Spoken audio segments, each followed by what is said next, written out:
Ang lulutuin natin ngayon ay sinigang na baka. Kaya't simulan na natin. Ilagay na natin ang ating kawali. Ilagay na natin ang ating baka na ating pinalambot sa pressure cooker. Lagyan natin ng tubig. Maglagay tayo ng pampaalat. Isa pang pampaalat.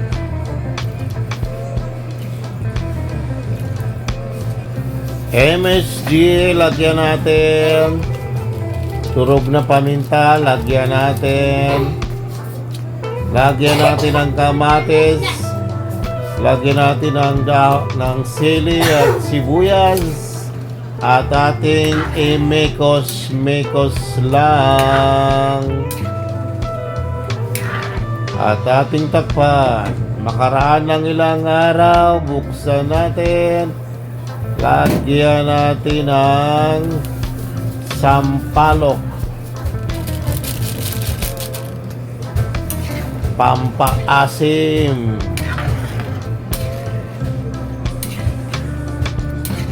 At ating i-mekos-mekos lang.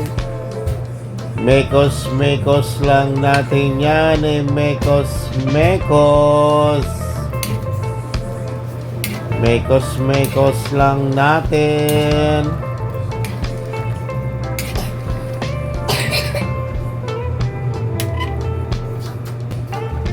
Lagyan natin ng tubig ulit.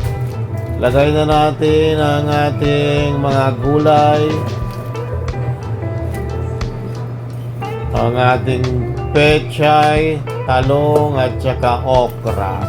At ating i-mekos-mekos lang. Mekos-mekos lang natin.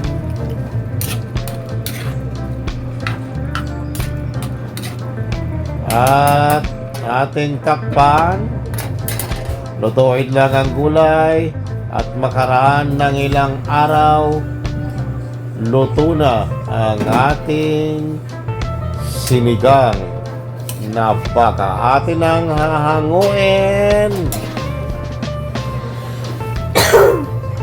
Hahanguin na natin.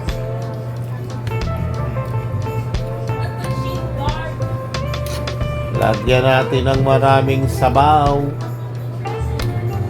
at maraming laman at maraming gulay.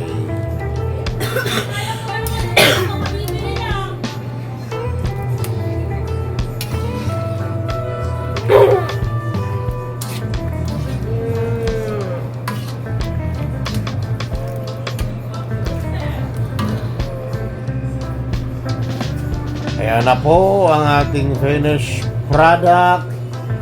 Kaya kain na